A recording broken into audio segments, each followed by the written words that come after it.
It's time for the 3-question warm-up for Immunology 3. Let's get going. What muscles and nerves are derived from the third branchial arch? So this is the stylopharyngeus muscle, which is innervated by the glossopharyngeal nerve, cranial nerve 9. Next question. What drug category is often used in the treatment of myasthenia gravis? So we use acetylcholinesterase inhibitors like pyridostigmine and physostigmine to treat myasthenia. Next, to which class of antiarrhythmics do each of the following agents belong? So first we have sotalol. Technically it's a beta blocker, but its strongest action is as a potassium channel blocker, so it's classified as a class 3 antiarrhythmic, so don't get fooled by sotalol. Propranolol is a typical beta blocker, and it's class 2. Bertilium is a class 3, and quinidine is a class 1. That's it for the warm-up. Let's get to that lecture. We've talked about how the antigen-presenting cells, like dendritic cells, capture antigen and then present it to the helper T cells in order to activate those T cells to fight pathogens. So in this video, we're going to look at some deeper details about T cells. So where do T cells come from? Well, T cell precursors originate in the bone marrow, but they mature in the thymus. Remember, the T in T cell is also for thymus. And make sure that you remember that the thymus is derived from the epithelium of the third brachial pouch. The thymus is sort of like finishing school for T cells. It's where the T cells go to develop and differentiate and mature. I want you to think about the thymus as a circle, and then within that circle is another circle. The outer circle is the cortex of the thymus, and the inner circle is the medulla of the thymus. The cortex is where the immature T cell precursors start out, and as they mature, they gradually move toward the medulla. So mature T cells are found in the medulla of the thymus, M for medulla and M for mature T cells. And as they move from the cortex toward the medulla, a very important process called selection is taking place, where you're selecting for T cells that you want to keep and removing the T cells you don't want to keep. So how exactly does this differentiation and selection work? So T cells in the cortex of the thymus are immature and unspecialized, and they have both CD4 and CD8 surface markers. They also have T cell receptors, which can bind to antigens in MHC molecules. And the cortex of the thymus displays a bunch of different antigens on MHC1 and MHC2. It's basically looking for immature T cells that have a T cell receptor that's capable of binding to MHC. Not too strong and not too weak, but just right. If they bind too weakly or too strongly, the thymus is going to let them die. But if the T cell can bind just right, the thymus feeds as a survival signal, which keeps it alive. And then, still in the cortex, the T cell precursors that bind really well to MHC1 are going to lose their CD4 marker, and they're designated to eventually become CD8 cytotoxic T cells. And the T cell precursors that bind really well to MHC2 are going to lose their CD8 marker, and they eventually become CD4 helper T cells. And that entire process of selecting the T cells that are capable of binding to the MHC is called positive selection. And that takes place in the cortex. And then negative selection takes place at the cortical medullary junction, which is the border or junction between the cortex and the medulla. Negative selection is where you're selecting out T cells with receptors that bind to self-antigens. So when your thymus finds a T cell that wants to bind to self-antigens and attack your own body, that T cell is selected out and destroyed by apoptosis so you don't have an autoimmune phenomenon. Only about 2% of the T cell precursors in the thymus actually survive the positive and negative selection process. So most of them get killed off. But the ones that do survive eventually leave the thymus as its naive T cells. But that's not the whole story. Because once those CD4 helper T cells are activated, they can become either T helper 1 cells or T helper 2 cells, which have different functions. A T helper 1 cell stimulates macrophages, and they stimulate cytotoxic T cells. A T helper 2 cell stimulates plasma cells to make antibodies. So let's look at how this differentiation takes place. When a naive helper T cell leaves the thymus, it has a T helper 0 cell. If IL-12 is around, say during a viral infection, IL-12 will induce those naive T cells to become Th1 cells. Now, why do you want more Th1 cells around during a viral infection? Well, let's talk about which cytokines Th1 cells produce. Th1 cells secrete IL-2. And what does IL-2 do? IL-2 stimulates the proliferation of T cells, including the cytotoxic T cells that destroy virus-infected cells, as well as stimulating proliferation of even more of these Th1 cells. Th1 cells also secrete interferon gamma, which activates macrophages to go eat up the invading bacteria, or whatever it is. And interferon gamma also suppresses the proliferation of Th2 cells.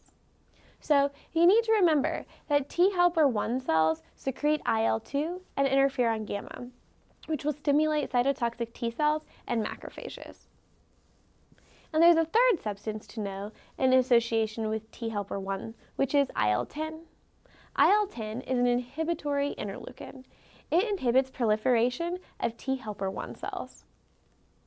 But if you go back to that initial naive Th0 cell, what if instead of IL-12, there was an IL-4 around? IL-4 induces Th0 cells to differentiate into T helper 2 cells. So what cytokines do T helper 2 cells make? They make IL-4 and IL-5, which stimulate and proliferate the B cells.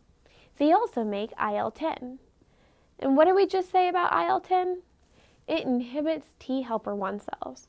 So if you're making Th2 cells, they're going to pump out IL-4, which stimulates the production of more Th2 cells. And they're going to pump out IL-10, which inhibits Th1 cells. So you're either going to get more Th1 cells or more Th2 cells. It doesn't make sense to produce both at the same time. IL-10 also inhibits macrophages. So the Th2 cells are pro-B cell and anti-Th1 cell. Make sure you know those different cytokines and these T cell differentiation pathways. Now, before a helper T cell can differentiate into a Th1 or Th2 cell, it has to be activated. And what does it take to activate one of these naive Th0 cells? It takes an antigen-presenting cell to present it some antigen. You don't want T cells to be activated until there's something under attack. So a T cell precursor in the thymus goes through the selection process and ends up as a CD4 positive Th0, a naive helper T cell. And then it migrates to the lymph nodes and just hangs out there until a dendritic cell comes galloping in from the front lines with some antigen to present to the lymphocytes there. And regardless of whether you're a T cell or a B cell, lymphocytes need not one, but 2 signals to be activated. It's kind of a system of checks and balances to make sure you don't accidentally activate them. The first signal is that antigen of the dendritic cell is presenting, and the second signal is the co-stimulatory signal. On helper T cells, you have a specific T cell receptor plus a CD4 surface marker. That T cell receptor recognizes an antigen that is presented by the MHC2 molecule on the antigen-presenting cell. And remember, when we said that antigen-presenting cells, like dendritic cells, also have a B7 protein on their surface. That's involved with the second signal, which is called co-stimulatory signal. And remember that B7 is kind of a family name. The specific B7 protein can either be a CD80 or a CD86. But either way, that B7 protein on the APC will bind to a CD28 surface marker on the T cell, and that's going to activate the T helper cells to start producing cytokines. If it's a Th2 cell, it's going to start producing IL-4, IL-5, and IL-10 to stimulate B cells and suppress the Th1 cells. Or, if it's a Th1 cell, then it's activated, it will start producing interferon gamma and IL-2. Now what about the cytotoxic T cells? How do they get activated? Cytotoxic T cells are looking for virus-infected cells to kill, right? Or cancer cells. And these cytotoxic T cells have a T cell receptor, but instead of CD4, they have CD8, and that recognizes TCR-CD8 complex. It recognizes an antigen presented on an MHC1 molecule. So CD8 recognizes MHC1. That's your first signal. The second signal is that, again, the T cell has a CD28 surface marker that recognizes a B7 protein on the antigen-presenting cell. And then, once that cytotoxic T cell has been activated, it can go kill all the infected cells. And also, the IL-2 that the Th1 cells are making is going to stimulate clonal expansion of more of these cells with a specific T cell receptor, which allows the body to kill even more infected cells. Now, while we're talking about lymphocyte activation, let's go ahead and talk about how to activate B lymphocytes in order to make antibodies. Here are the 4 main steps. The first step is that a helper T cell gets activated, and we just covered that. The next step is that the B cell endocytoses the antigen and presents it to the helper T cell. Remember, B cells can behave like antigen-presenting cells, so they're capable of bringing in antigen. The antigen binds to a surface immunoglobulin, and then the B cell swallows it up, digests it, and puts a piece of that antigen on the MHC2 molecule on the B cell surface, so it can present the antigen to the T helper cell. The T cell recognizes that antigen with its T cell receptor. The third step is another co-stimulatory signal. The B cell has a CD40 marker on its surface, which binds to a protein on the T cell called CD40 ligand.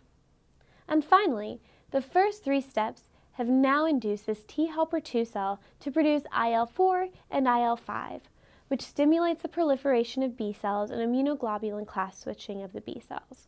We'll talk more about the functions of the B cells in another video. But in a sense, the B cell engulfs the antigen and then asks the Th2 cell for permission to fight the antigen. That's pretty much it for the helper T cells. They help by secreting lots of cytokines to recruit other cells like macrophages, or they help by promoting B cells to proliferate and make more antibodies. Helper T cells don't actually do any of the killing, but they call in reinforcements and direct the battle.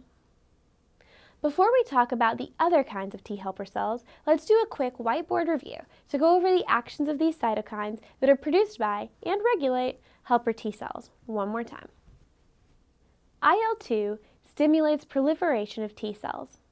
IL-2 also helps T cells differentiate into CD4 helper T cells, or CD8 cytotoxic T cells, or regulatory T cells, which we'll go over shortly. IL-4 stimulates proliferation of B cells. It also stimulates Th0 cells to become Th2 cells. IL-5 stimulates proliferation of B cells. IL-10 is an inhibitory cytokine, so it inhibits Th1 cells and inhibits macrophages. IL-12 is what stimulates differentiation of Th0 cells to become Th1 cells. Interferon gamma activates the macrophages and also inhibits the proliferation of Th2 cells. And then what produces what? Th1 cells produce IL-2 and interferon gamma mainly. They produce other cytokines like IL-3, but the 2 main ones to know are IL-2 and interferon gamma. For Th2 cells, I want you to know that Th2 cells produce IL-4, IL-5, and IL-10. IL-12 is produced by macrophages and also dendritic cells. Good job on that. And for your prize, I'm going to give you a smiley face made out of stars. So in the thymus, a T cell precursors are selected based on their T cell receptors to either become CD4 helper T cells or CD8 cytotoxic T cells. And if a helper T cells are in charge of directing the battle and recruiting cells to come and fight, cytotoxic T cells are more like the frontline foot soldiers, the ones actually fighting the battle, killing the enemy. Sometimes they're called killer T cells. Again, these are CD8 T cells, so they can bind MHC1 on self cells and kill virus-infected cells, or cancer cells, and or potentially non-self human cells from a transplant. So how do these killer T cells actually kill these enemy cells? By inducing apoptosis through a couple of different mechanisms. One mechanism is that cytotoxic T cells release granules of preformed proteins into the cells, including things like perforin and granzyme. Think of these like little grenades that damage these cells. Perforin perforates the plasma membrane, and granzyme is a protease that activates apoptosis within the target cell. A second mechanism for cytotoxic T cells to induce apoptosis is that the T cell expresses a molecule called Fas ligand on its surface. And this Fas ligand interacts with the Fas receptors on the target cell, which triggers a series of downstream events and ultimately leads to apoptosis of the target cell. Another type of cell I want to mention are the natural killer cells, or NK cells. These are lymphocytes, and they're kind of like a cytotoxic T cells, and that they also kill other cells by using perforin and granzyme to induce apoptosis. But whereas those true T cells are a part of the adaptive immune system with specific receptors against specific antibodies, the NK cells are part of that non-specific innate immune system. It's more primitive immune system. Unlike cytotoxic T cells, NK cells aren't looking for antigens that are presented on an MHC1 molecule. Instead, NK cells induce apoptosis in cells that do not express MHC class I on their surface at all. Remember, all nucleated cells are supposed to be displaying self-antigens on MHC1, and if they don't, the NK cell can come up and kill it. And that's useful because sometimes virus-infected cells and tumor cells will downregulate their expression of MHC1, almost like they're trying to hide from the cytotoxic T cell. But these NK cells are going to hunt them down anyways. NK cell activity is enhanced by IL-12, by IL-2, and also by interferon alpha and interferon beta. Interferons are very important for fighting off viral infections. Not only do they induce natural killer cells, but they also induce nearby cells to inhibit viral protein synthesis. So if a cell is infected by a virus, it's going to start releasing interferon beta and interferon alpha, and those interferons are going to tell everybody nearby, look, there's a virus around. You need to start generating these substances that will inhibit protein synthesis so that you can be protected. NK cells secrete interferon gamma, which activates macrophages, like we saw in T helper 1 cells. And NK cells can be identified by the presence of surface markers CD16 and CD56. I want you to note that CD16 can bind to antibodies down in the constant region, and CD16 is found on the surfaces of NK cells, macrophages, monocytes, and also neutrophils. So, if an enemy cell gets coated with IgG antibodies, NK cells and other cells with this CD16 surface marker are able to recognize antibody-coated cells and then kill them. We call this process antibody-dependent cell-mediated cytotoxicity, or ADCC. There are two more types of T cells that I want to mention just in passing because they aren't very high yield for step 1. Memory T cells and regulatory T cells. Memory T cells are T cells that don't go off to battle. They hang out in the spleen and the lymph nodes and kind of go dormant in active state so that if the body encounters the same pathogen a second time, you have a subset of T cells that have already been activated against that pathogen, and they can be recruited to fight off the pathogen much more quickly the second or third time around. Memory T cells can survive a long time. And in the case of memory cytotoxic T cells, this is what allows some vaccines, especially live virus vaccines, to induce lifelong immunity. Because that population of memory T cells can stick around for so long. Other vaccines may require a booster because they only induce memory helper T cells in memory B cells. But we'll go over that when we talk about vaccines in Immunology 5. And then, regulatory T cells are really poorly understood. Regulatory T cells are basically responsible for regulating the immune system by suppressing it. They inhibit B cells from producing antibodies.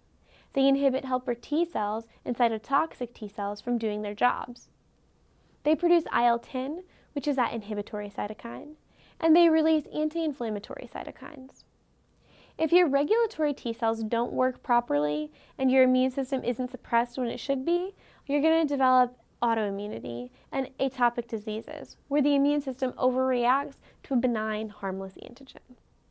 So one of the picky details that has been known to turn up on step 1 has to do with a regulatory protein called forkhead box protein P3, or FOXP3. FOXP3 is a protein encoded by a gene found on the X chromosome. And this FOXP3 protein is a transcription factor that helps to control the development and function of regulatory T cells. Patients with a mutation in this FOXP3 gene can't suppress their immune system, and they develop a rare but lethal condition called IPEX syndrome. IPEX syndrome stands for immune dysregulation, polyendocrinopathy, like type 1 diabetes and thyroiditis, enteropathy, which leads to severe diarrhea and failure to thrive, and the X is for X-linked. So the classic presentation is a male infant, because it's X-linked, who has severe chronic diarrhea, neonatal diabetes or thyroiditis, and eczema, atopic dermatitis. And that's the immune dysregulation. That's it for the T cells. Now I want you to pause the video and complete the end of session quiz, and we'll go through the answers. First question. Which cytokines are produced by Th1 cells, and which cytokines are produced by Th2 cells? The Th1 cells produce IL-2 and interferon gamma, which leads to the stimulation of T cells and macrophages. Th2 cells produce IL-4 and IL-5, which leads to the activation of B cells and antibody production, and also IL-10, which inhibits Th1 cells. Next, which cytokine inhibits Th1 cells and which ones inhibit Th2 cells? IL-10 inhibits Th1 and interferon gamma inhibits Th2. Next, how do cytotoxic T cells kill virus-infected cells and neoplastic cells? One method was by releasing cytotoxic granules of perforin and granzyme.